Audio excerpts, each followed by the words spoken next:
Good afternoon, everyone. I'm Dr. Melanie Edwards Tavares, President and CEO of the South Coast Community Foundation, and I'm honored to welcome you to Invested Together, a Gateway Cities Conversation. Thank you for joining us today to explore how funders and nonprofits can work collectively to strengthen communities across Massachusetts' gateway cities. As shifting federal priorities and the recent government shutdown ripple through critical programs reaching our cities, our families, and the nonprofit partners who support them, over the next hour, we'll hear from funders and nonprofit leaders on the ground, people rising to meet this moment with limited resources and limitless resolve, those who once again are sustaining local infrastructure when national systems are uncertain. We'll close out with a short Q&A and reflections on what it means to invest in the long game together.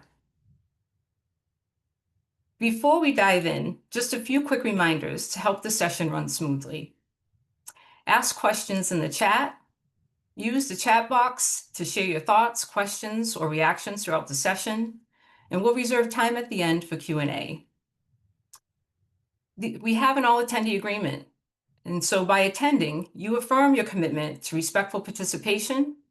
We ask that you please treat all event content, including anything shared online, with care and integrity. We ask that you mute and keep your camera off. In the Zoom webinar, cameras are all off and you are muted, so please engage in the chat and the Q&A. All the resources, the slides, the links, and the key takeaways will be shared after the session as a follow-up.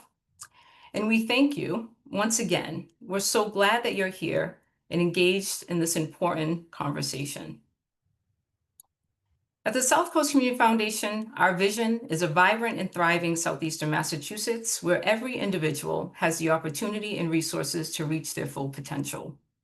Our mission is to unite people, organizations, and resources to strengthen our communities. We manage nearly 200 charitable funds and distribute about $3 million in grants and nearly $900,000 in scholarships each year across 41 communities in Southeastern Massachusetts. But more than that, we serve as a stabilizing and unifying force in times of uncertainty. That's the work we're all being called to do together right now. Our work is grounded in a regional framework that connects 5 gateway cities: New Bedford, Fall River, Taunton, Attleboro, and Brockton, across 4 counties: Plymouth, Bristol, Norfolk, and Dukes. Together, these communities represent 1.25 million residents in Southeastern Massachusetts. That is a substantial share of the Commonwealth's potential. We call this our 5G4C framework. It's 5 gateway cities guided by our 4 core commitments to capacity, capital, community, and culture. We call this our blueprint for aligning philanthropic strategy with place-based reality, because lasting impact comes from investing not only in programs, but in the conditions that enable change makers to thrive, especially as states and cities face tough budget choices and rising community need. Gateway cities are the economic and cultural heart of Massachusetts. They are diverse, resilient communities, historic industrial hubs that continue to anchor regional identity and opportunity. These are older industrial cities with populations roughly between 35,000 and 250,000. They hold a rich history, cultural diversity, and strong civic pride, anchored by local nonprofits, schools, and hospitals that provide critical support for their residents. At the same time, gateway cities face challenges from economic transition and higher rates of poverty and unemployment than the statewide average, in addition to gaps in educational attainment and limited local philanthropic resources compared to our larger metro areas. They are also where state and federal policy shifts are felt first. Even amid these challenges, gateway cities bring exceptional assets to the table. On the South Coast, our gateway cities are home to nationally recognized healthcare and life sciences sectors, anchored by regional hospitals and health systems providing high-quality care and good jobs.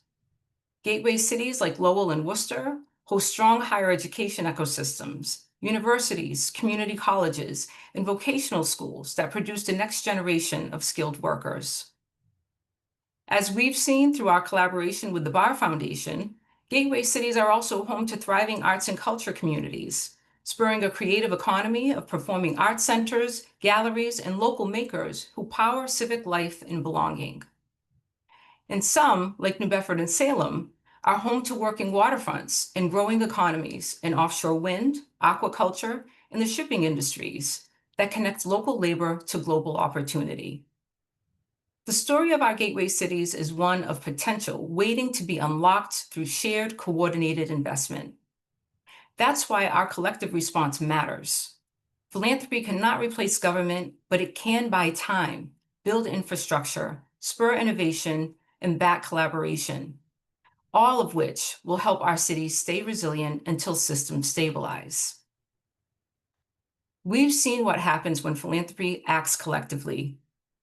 In our relationship with the Atrius Health Equity Foundation, we're collaborating to support youth-led initiatives addressing the social determinants of health, putting young people at the center of solutions for wellness, equity, and opportunity. And most recently, with support from several local foundations and corporate partners, we created the Nonprofit Resilience Network, a permanent capacity building arm of the foundation dedicated to strengthening the nonprofit ecosystem. Through this network, we're providing resources, learning opportunities, and workshops nonprofits, funders, and consultants can use to build shared capacity and resilience, especially in times like these. Today's conversation builds on that same spirit of collaboration. We'll hear from nonprofit leaders and funders working together in gateway cities to drive change, share resources, and create meaningful, lasting impact. I'm honored to introduce Winona Lynch McWhite, who will moderate our first conversation. Winona is the Executive Director at Social Innovation Forum, where they strengthen social impact organizations, connect leaders, and build networks to accelerate social change across Massachusetts. They have worked with more than 125 nonprofit partners, helping them raise collectively over $64 million and scale their impact. Winona's expertise in leadership and community collaboration makes her the perfect moderator for today's Nonprofit Spotlight. Please welcome Winona. Thank you, Melanie. I am thrilled to be here representing the Social Innovation Forum, where our mission is to create positive social change by engaging leaders, strengthening organizations, and building networks. We work across Eastern Massachusetts, including the South Coast gateway cities, helping surface and scale local solutions to statewide challenges. Our work is built on building capacity for both investors and supporters, as well as innovators and entrepreneurs, and then connecting the two so that resources can flow to help support social impact. Our unique approach is working across both sides to advance social change, engaging and informing funders and investors so that they can direct resources most effectively, and educating and supporting leaders of nonprofit organizations and social impact organizations so they can deliver the most effective solutions to local issues, making connections and building relationships across diverse communities so that people can help generate significant social change. SIF has partnered with 47 different gateway city nonprofits throughout our capacity building programming. These nonprofits have represented 10 different gateway cities, ranging from Lawrence to Worcester to Fall River. They are tackling a wide range of topics such as advocacy and civic engagement, healthy access, environmental justice, and youth development. We work within these regions and are open to new partnerships as well as to connecting with nonprofits who have gone through our programs previously. Two of those remarkable leaders are with us today, Andrea Shepherd-Lomba and Corinne Williams. Andrea is the Executive Director of the United Interfaith Action of Southeastern Massachusetts, which brings together faith-based and community partners to tackle systemic challenges and to strengthen local communities across the South Coast. And Corinne is the Executive Director of the Community Economic Development Center, or the CEDC, which helps to support residents and local businesses through affordable housing, workforce development, and community-led initiatives. Welcome them both.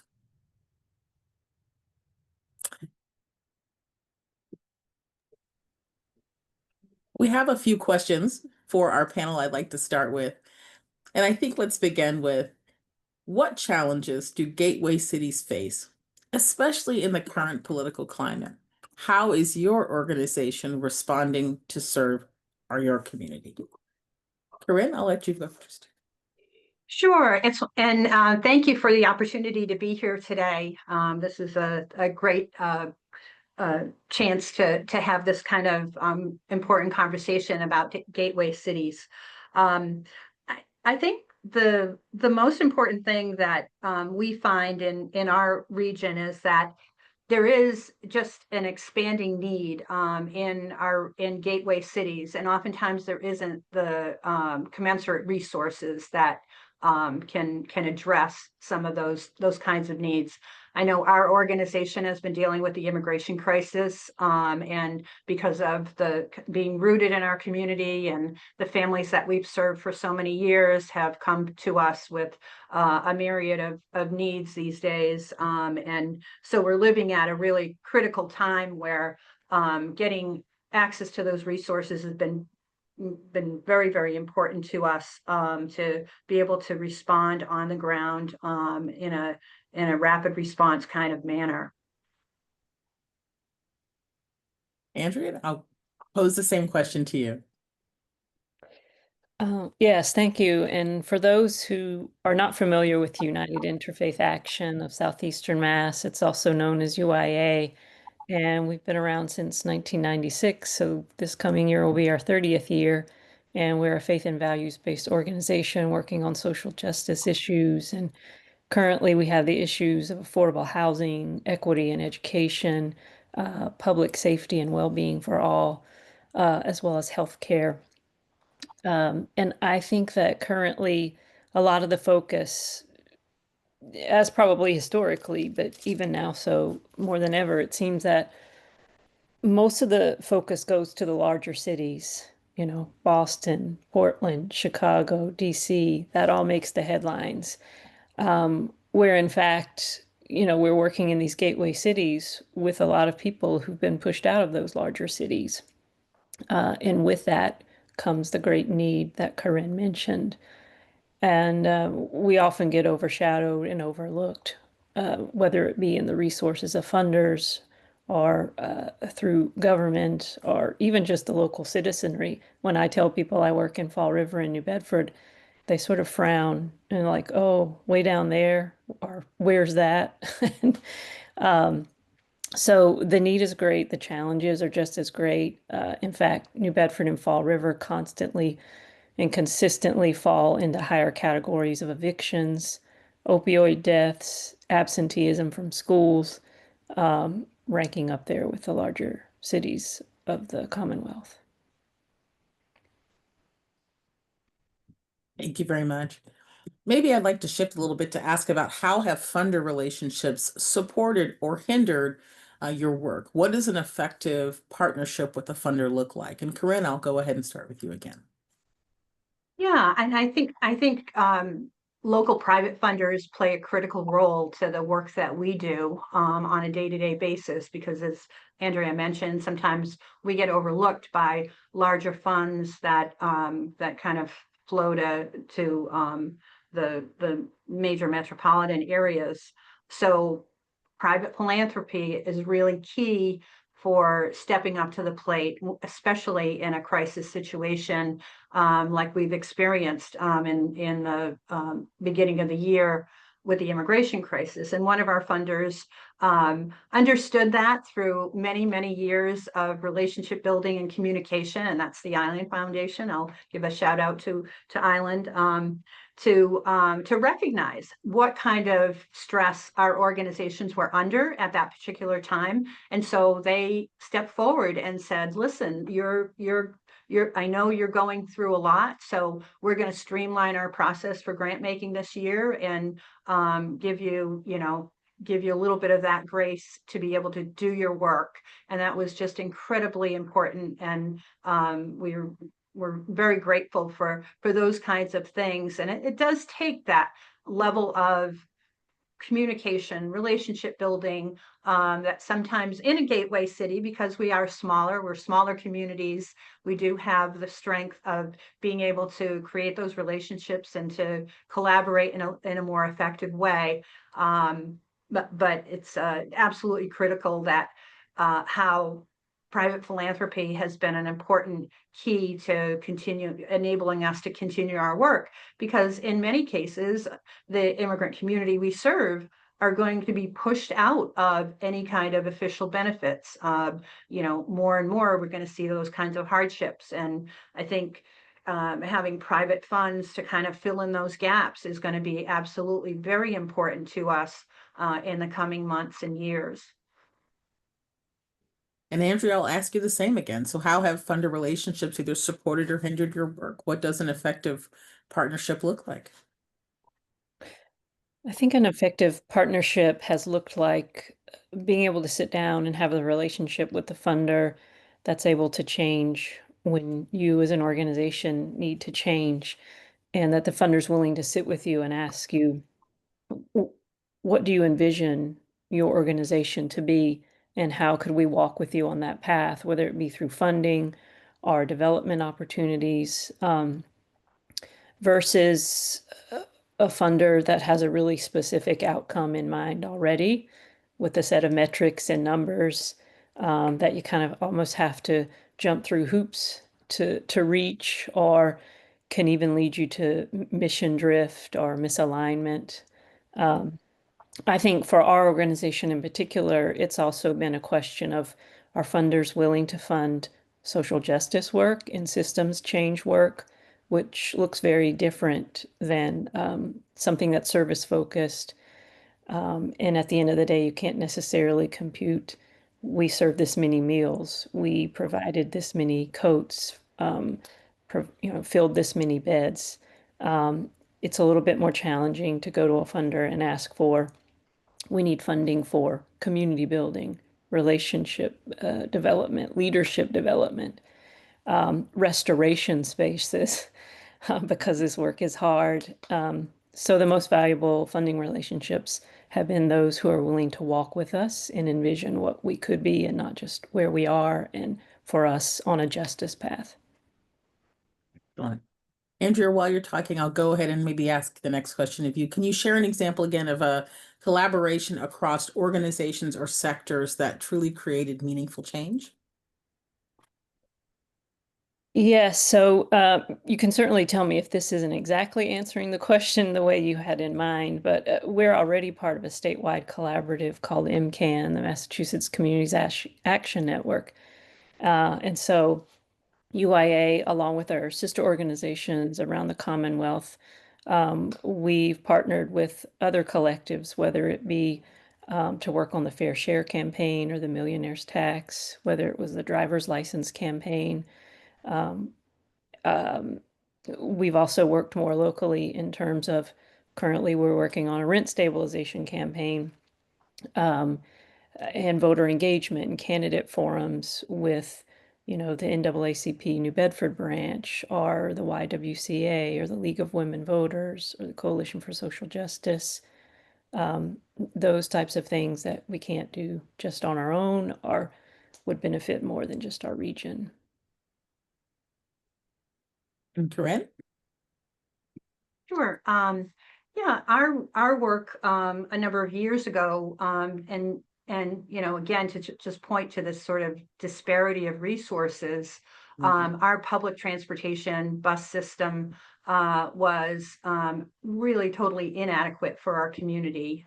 So we were part of a coalition called Bus Riders United to bring together bus riders, organizations like ours, other organizations like the Coalition for Social Justice, and also labor, the bus drivers union, the ATU, UMass Dartmouth, a number of organizations that pushed for change in the transit system at prior to a few years ago. We didn't have night service of our buses running after 6 o'clock, which created just a whole myriad of hardships for folks getting back and forth to work, or getting to an English class, or just doing basic everyday things.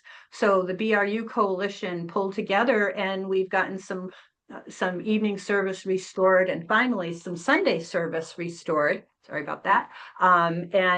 So that's been a successful campaign that later on evolved, in part through some of the hard work, through some of the coalition building of the millionaire's tax and the fair share work to restore transportation funding. So now we're part of an initiative called the Free Fare Coalition, because the CERTA regional bus system has free buses, and we fought for that and keeping free buses, which has been a total game changer for our community, enabling more public transportation in New Bedford and Fall River in the region.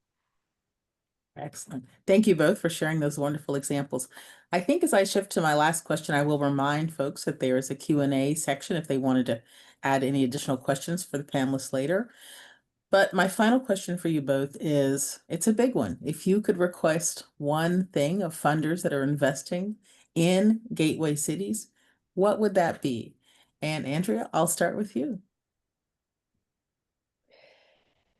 Wow, I missed that key phrase of one thing, and I made a list of about 4 or 5 things. Well, it's one request. I'll Yes. start, maybe I'll have a long run-on sentence.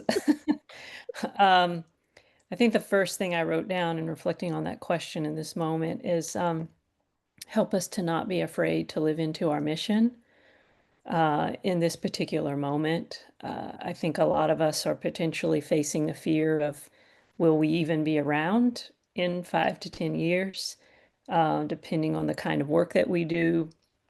Currently, if anything gets labeled as DEI, or immigration work and climate work, and a myriad of things going down the list now that are sort of potentially on the chopping block. So I would say, don't be afraid to fund us. Don't be afraid to be in conversation with us about what it means to live into our mission, particularly when we're doing justice work, to be bold and to be visionary, and not to feel like we have to be censored or to change our constituency base, and to be open to organizations you may not have funded before, and to be flexible. I told you it was a long run-on sentence. To be flexible. I think we're living in a time that none of us have probably lived in before, and that requires us to do some deep soul searching of what we're called to be as organizations, which may be bigger and bolder than what we've been in the past. And what we need to find a new way and refine ourselves in this climate, and don't be afraid to go on that journey with us. Thank you for sharing those requests, Corinne. Yeah, I think funders have sort of a unique kind of bird's eye view of the organizational landscape in a particular community, like in a gateway city, and they're kind of in a position to be able to really bring us together and to break those silos and start that kind of dialogue to spark some more effective kind of coalitions. So I would say, playing that convener role is very important. And because it's not just one thing, but kind of streamlining the grant making process, because we're a lot of times smaller organizations, we don't have development departments or grant writing expertise. So how to streamline the whole process for both applying and reporting would be really, really helpful for us, for any organization to kind of think outside of the box. And that's beginning to happen, which is really a welcome change. And we really appreciate that in smaller organizations as well.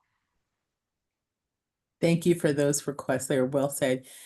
We want to thank both of you. You're both innovative and inspirational, and we truly appreciate you sharing those insights.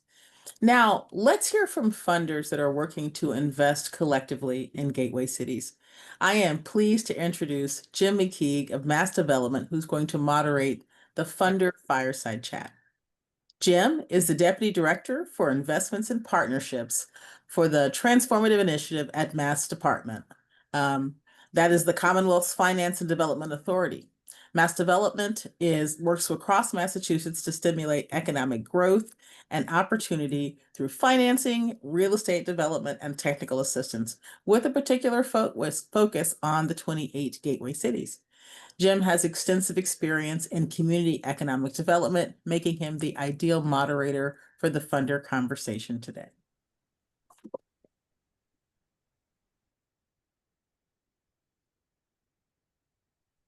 Great. Thank you, Winona. Good afternoon, everyone. I'm delighted to join everyone on behalf of Mass Development. We're the state Commonwealth Development Finance Agency and Land Bank. As Winona said, I'm the Deputy Director of Investments and Partnerships with the Transformative Development Initiative, or at TDI. And I'd like to give a quick overview of what we do. As an agency, Mass Development offers a variety of unique financing, real estate, and community development solutions to grow businesses and spur investment that strengthen local communities across the Commonwealth. And that includes all of the 26 gateway cities. We provide loans, grants, technical assistance for downtown revitalization, housing development, small business growth, and many other projects.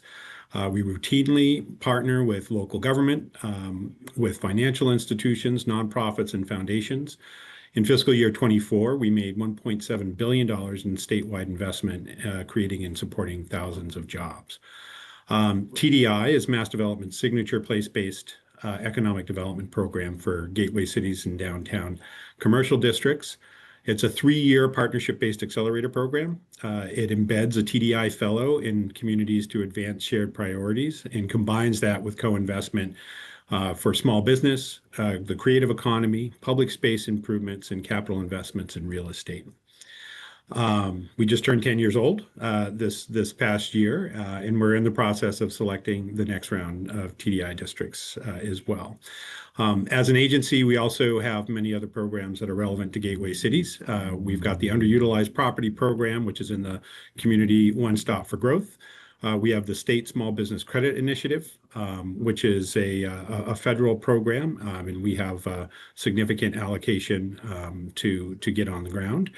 And then we have a number of lending and bond financing programs. We also just merged this year with the Mass Growth Capital Corporation and now have more robust small business programs as part of our capital growth division. This discussion is about how philanthropy and public agencies can align investments to generate equitable and lasting impact. And I am thrilled to welcome our funder panel, which each play a vital role in strengthening communities through strategic investment. First, we have Jeff Bradley, who leads the Bristol County Savings Charitable Foundation, supporting local nonprofits in education, workforce development, and community revitalization. Next, Ruth Goldman from the Merck Family Fund, whose grant making focuses on environmental justice, climate action, and strengthening communities. And finally, Denise Porcher, Executive Director of the Island Foundation, a leader in place-based grant making and nonprofit capacity building across our region. So thank you for all for being here. Gateway cities receive significant attention, have received significant attention over the past decade. 40% of the state's immigrant population live in our gateway cities and have often felt the impacts of disinvestment and economic stress at greater levels than other parts of the state. For instance, the gateway cities, of which roughly they make up 7.5% of the Commonwealth's 351 communities. They're home to 48% of the state's SNAP benefits, SNAP clients rather. So I want to start by exploring your approach as funders to investing in gateway cities and the lessons you've learned from collaborating with other funders. So I'd like to start, and maybe Jeff, you can lead us off with why do gateway cities matter to your foundation or institution, especially now? Yeah, no, I think gateway cities are extremely critical to the work that we do, and now more than ever. When we look at gateway cities, I think it really ties back to our mission as a foundation and as a bank to support the communities we serve, to make them better places to live and work. And when we look at not only our customer base, but even our employees, they live in these gateway cities. And that's why it's so important.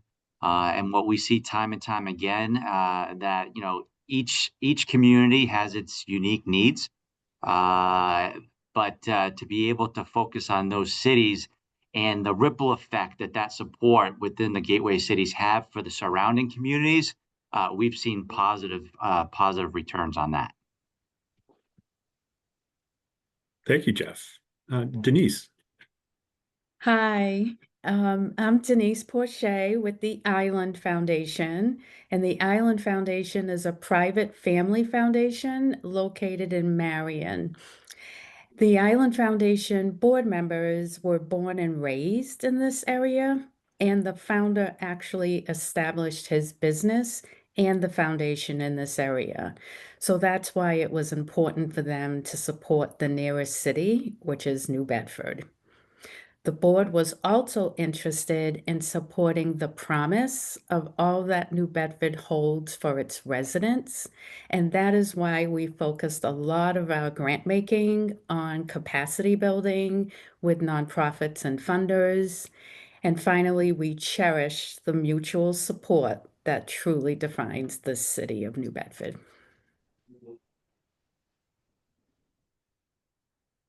Thank you, Denise. And I'm wondering if I can toss that question over to you too. I mean, there's, great, very well said about the history of the Island Foundation in relation to the gateway cities. But wondering, why the gateway cities in generally matter, especially now, and share a little bit about how your foundation is investing in New Bedford. Is that for me or Ruth? Oh, I'm sorry, Denise. It was for you, and then we can move on to Ruth. Yes, now we love the city of New Bedford, and we look at the different cultures in New Bedford and especially the immigrant community. And we've done a lot of grant making, especially in the immigrant community in the last 10 to 15 years. So we want to make sure that all residents in the city have an equitable chance at the promise that the city holds for all of its residents. So we've really done a lot of work in that arena. Great, thank you. Ruth, why do gateway cities matter to the Merck Family Fund and especially now?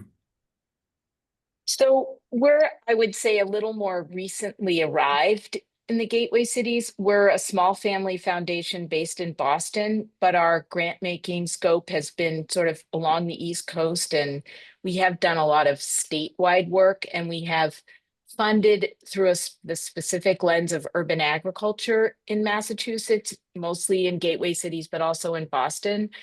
And we have a new generation of family involved and a new strategic plan that really wanted to dig in more locally in Massachusetts, and specifically in our more under-resourced, sort of overlooked cities from the kind of Boston funding perspective. And so through really a 1.5-year long process that involved looking at a lot of gateway cities and then trying to figure out where we could have the most impact, talking to a lot of local funders. Denise has been and Melanie have been terrific partners. We landed on 2 gateway cities to do deep investment, and then link it to a sort of state system-wide system change approach. So our approach is sort of pulling together issues that our board really cares about, trying to support local nonprofits like Corinne and Andrea, who spoke really eloquently about how important those groups are, and then connecting them to statewide efforts. They are already connected to a lot of statewide efforts, and we're starting in New Bedford and Holyoke and making our first grants. This Saturday, we're having our board meeting in New Bedford. We had our spring meeting in Holyoke, and really just trying to become acquainted with those cities. We've talked to a lot of nonprofit folks. We've really tried to build those relationships because we're outsiders. We don't live in the community. We don't know the communities. So I think folks feel like gateway cities have been overlooked and are part of really important part of the ecosystem of Massachusetts. And if we don't work across the state, we can't build out the kind of change we want to see at the state level around climate, around transportation, health equity, and civic engagement, which are our kind of core issues. Great, thank you for that. And we'll stick with you for the next question, and you touched on it a little bit. I know you're just getting started in the gateway cities, and I'm excited to hear the results of your decision making next week. But can you share an impactful experience that you've had with partnering with some of the nonprofit and other funders in the gateway cities? I know you touched on the work with the Community Foundation and the Island Foundation. But I mean, we're just starting our partnership. I think the first ones have just been really having a lot of, maybe too many, taking up a lot of people's time, conversations with funders. We also hosted a roundtable for nonprofits. We invited a few, told them to invite their friends. We had a lunch. We stipended folks just to hear like what the critical issues were, and also how we should best do our grant making. You know, a lot of the things that Andrea and Corinne said about just making it easy, making bigger, longer term general operating grants, just sort of what the best practices are, and then what else they needed in addition to that. But I mean, a good example of collaboration, the Island Foundation was a great partner on that initiative. I reached out to Denise and her team yesterday or the day before because we are very concerned about the current SNAP crisis, and was wondering, you know, where should we help out with that in New Bedford specifically? And Denise threw out a whole bunch of great ideas that we can now execute, things that I hadn't thought of, organizations. I don't know them as intimately as she does. Then I think also with Melanie, like we want to do some capacity building work, but we do not want to replicate what they're doing. So she and Diane have told me a lot about what they're doing. We are going to ask our grantees what they need. If they need something that they're already doing, we'll probably throw some money at them to help support the groups that we're supporting. We can collaborate on things that are not happening. Maybe we can add value in certain ways. One thing that we're excited to do, we've heard from everyone, is they want to talk to folks in Holyoke. So we'll probably do some kind of, you know, connective work there. So I think, and then we really want to do more collective statewide work with gateway cities. So we, you know, are really trying to help folks connect across these broader sort of collaboration systems, coalitions, that sort of thing. That's great. I really appreciate the focus on, you know, relying on these networks and the ecosystem of organizations on the ground. And I think it really speaks to some of what, Andrea and Corinne were talking about in the last panel. And Denise, I want to turn it over to you, with having so much experience in New Bedford, and working in these collaborative networks. I'm curious to hear of an experience that you've had partnering with nonprofits in New Bedford as well. Sure. At the beginning of this year, when we knew that immigrants were going to become a target of the administration, we immediately changed our policies and practices. So what we did was we reached out to all of our immigrant serving organizations and we advanced all of their grants for the year. So if they were planning on coming in second, third, or fourth quarter, we immediately moved them up to first quarter. So we advanced their grants, we designated all of their grants as general support, and we increased the funding for them.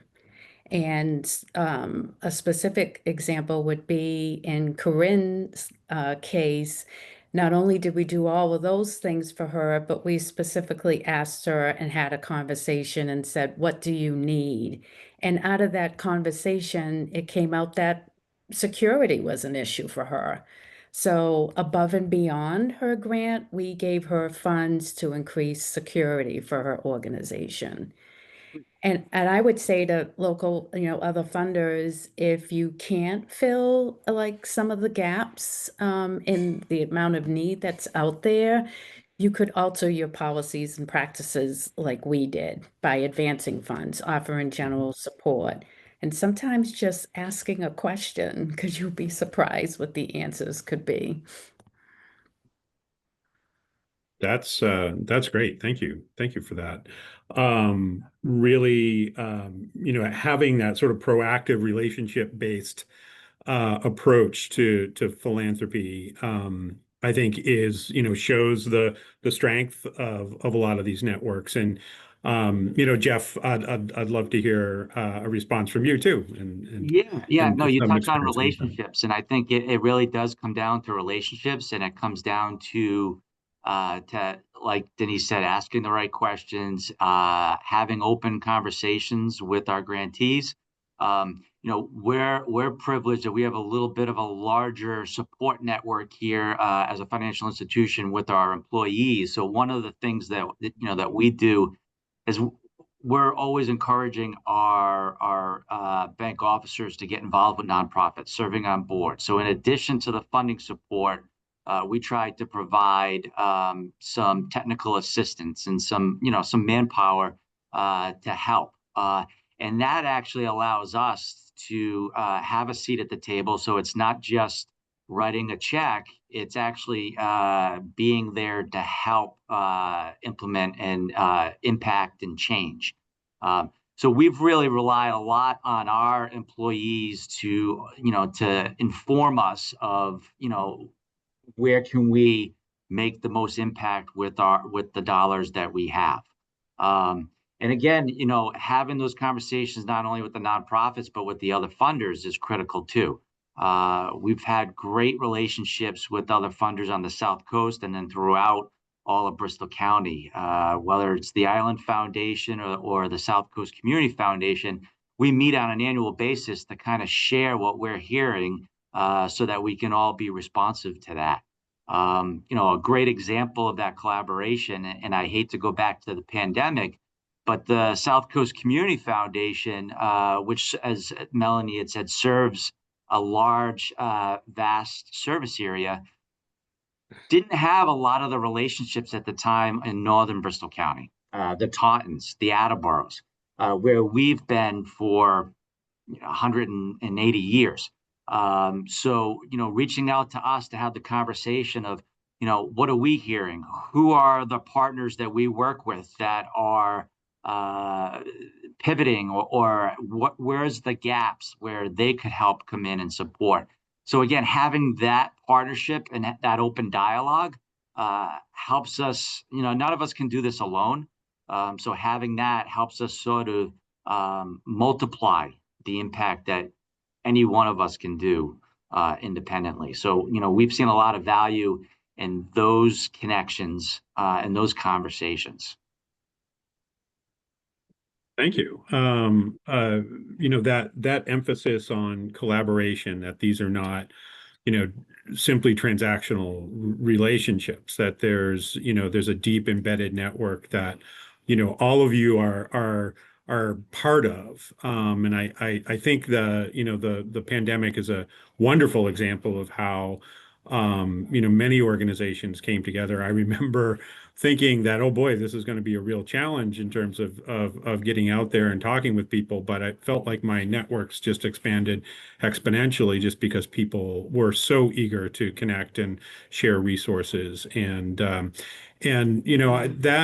leads to the next question too, is what challenges that you've faced funding specifically in gateway cities, and what lessons have emerged from those experiences. And Denise, I'll have you lead off this time.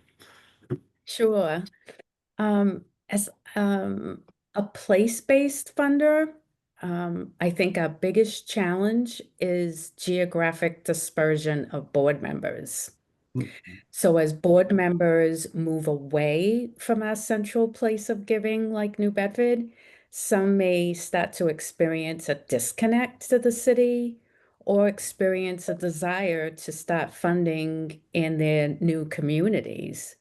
And while this has happened at our foundation, there was always a steadfast commitment to continue funding in New Bedford. And we just figured out other ways to help support those other communities.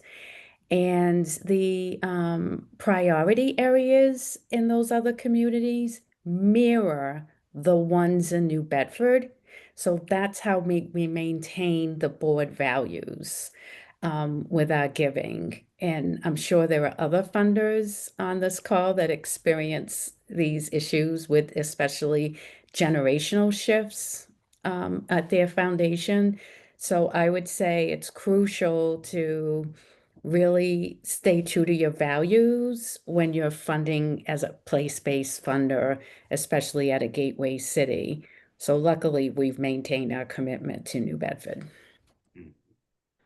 That's a really fascinating about the adapting to the challenges of leadership at the board level, and how actually, Ruth, thinking about how you're kind of thinking about the inversion of that, where you're going specifically responding to some internal decisions on investing in the gateway cities. I'm curious, again, knowing it's early times in these efforts for you, what challenges have you run into right now in working in the gateway cities?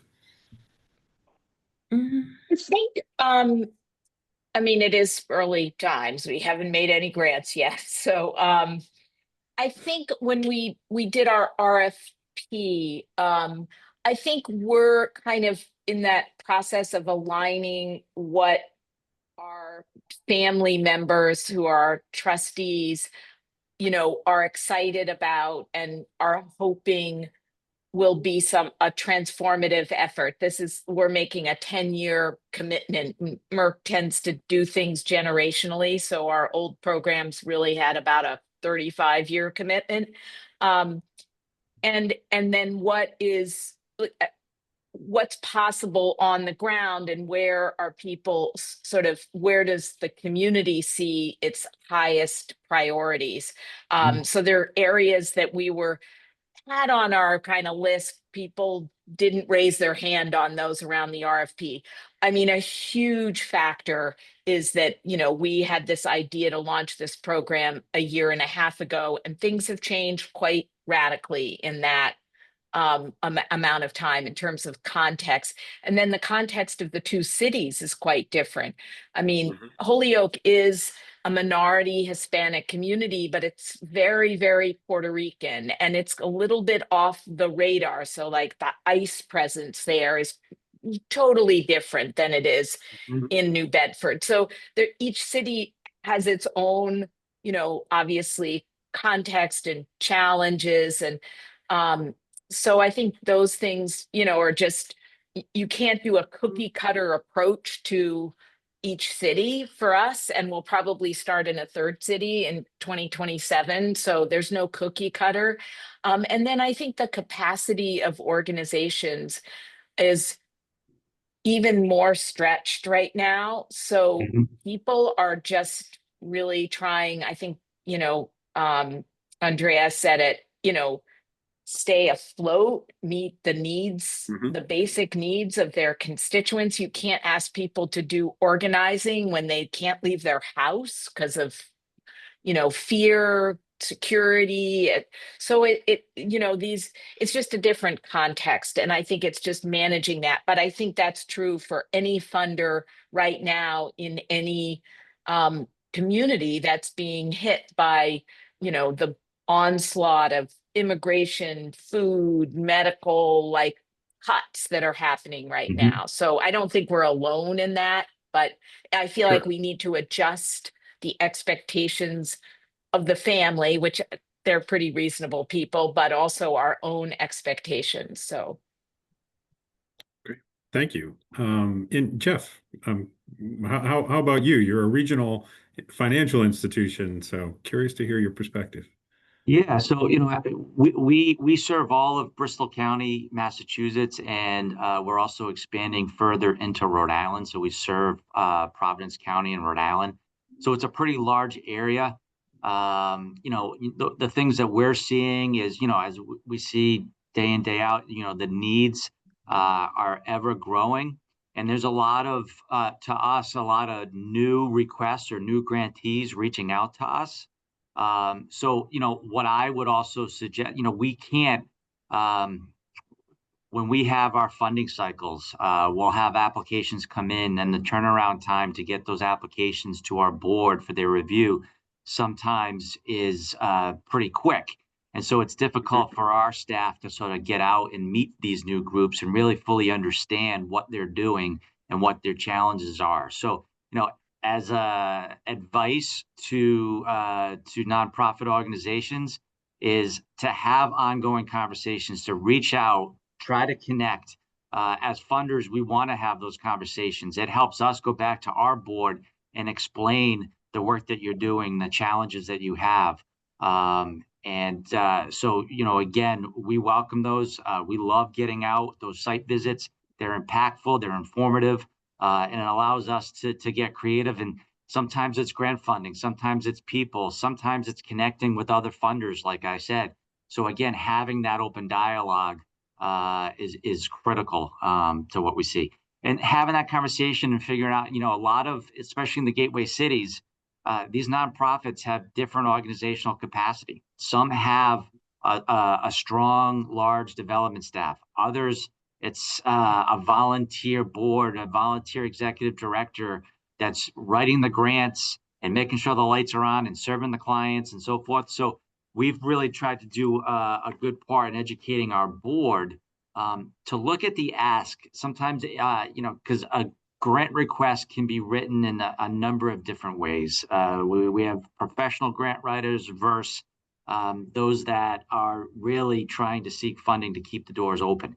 And so kind of look at that and understand the organization and their capacity when evaluating the ask is critical. And that's our job, to educate our board to understand that. It's really trust-based philanthropy, really. Yeah, this has been an incredibly insightful conversation, and I want to leave some time for Q&A too from from the attendees here. And we've got one from Tom Pappas, and a longtime friend of the Gateway Cities. And Tom asks, Gateway City orgs should be more inclined to work together, partner with others, but often don't. What can change to increase risk-taking to foster new collaborations, even see organizations merge? How can mass collaboration help shake things up? And I'll throw it out to the panel. And anyone can sort of take these and run with it. So I would maybe slightly push back. I'm not sure that the Gateway City organizations do or don't partner together more than any other organizations in any other place or whatever. So I'm not, I can't say I've been in philanthropy for 30 years and I funded in New York City and Philadelphia and Boston. And I think collaboration it happens, and I think it needs to come from the groups on the ground. I think the biggest mishaps I've seen is when funders Mhm. like tell groups they have to work together or see some collaboration that just doesn't exist. So we've funded amazing collaborations, but they've all emerged from groups themselves, and we've said, wow, you all are working together, we'd love to be a partner in that, and we try to fund the collaboration, like that the sort of glue that keeps folks together, but we also try to actually fund each of the partner groups so that they have the capacity to continue coming together. So that's sort of, maybe I'm not answering the question, but that's how I've seen it happen. Jeff, Denise, do you have any insights there too? Yeah, I'd have to probably agree with Ruth. I think it's tough to tell these nonprofits that they need to work together. What we try to do is try to gather, a few times a year, all our grantees together in a room and share the work that they're doing. And just that conversation there, we've seen connections, because we'll see, well, here's an organization from Attleboro and they're doing the same work that's happening in New Bedford. And they can maybe again create that relationship to then figure out, they all have their challenges, but how have they addressed it? And so it's more about collaboration than sort of putting together than sort of forced unity there. So it's again just bringing people together, and that will happen organically.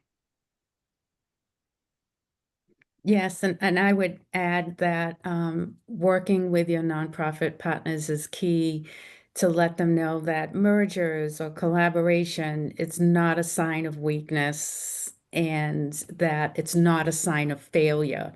So we won't look at you in a punitive way if you're thinking about collaboration or mergers. It's actually quite the opposite. We want to support you in ways that you think will help to foster your mission in any way that that gets done.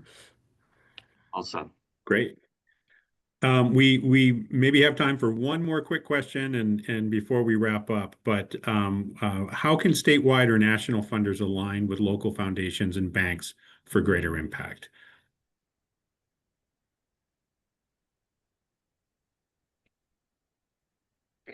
Just Are you at? email us. Yeah. Just email us and we'll be happy to meet you for coffee, lunch, take you on a tour of New Bedford. You have to visit the place that you want to fund in. You have to walk the streets, talk to the people, check out the art scene, and most importantly, break bread because Yeah. the food is what always drives it home. Love it. Great answer. I would echo Denise. We would, as a funder who's been not really national, but coming in from out of town, people are always happy to see me, but they don't know how to find me, and trying to get us to get some huge foundation to pay attention to us they need to come, we're here. I think we align if they want to align, but I'll just say a lot of national funders don't tend to pick Massachusetts, number one. So, one way to do it, I was actually talking to someone at the Mass Inc. conference, and they had this idea to get actually this vacant land conference that happens every year to come to Massachusetts. And I think that's another way to try to do it, is to invite, to try to have something happen and have it not in Boston, have it, and like we were talking, have it in Worcester, have it in New Bedford. And then people have this, I think people think that Massachusetts is like the beach at Cape Cod in the summer or something, lobster rolls, ice cream, you make it up. But we need to get people here and talk to, get them to see the rest of the state. I love that. Hosting some national folks to experience what's happening in our communities. And I feel like we just scratched the surface here, and there's some more comments popping up, but thank you. This was a really wonderful conversation, and I want to turn it back over to Melanie to close us out.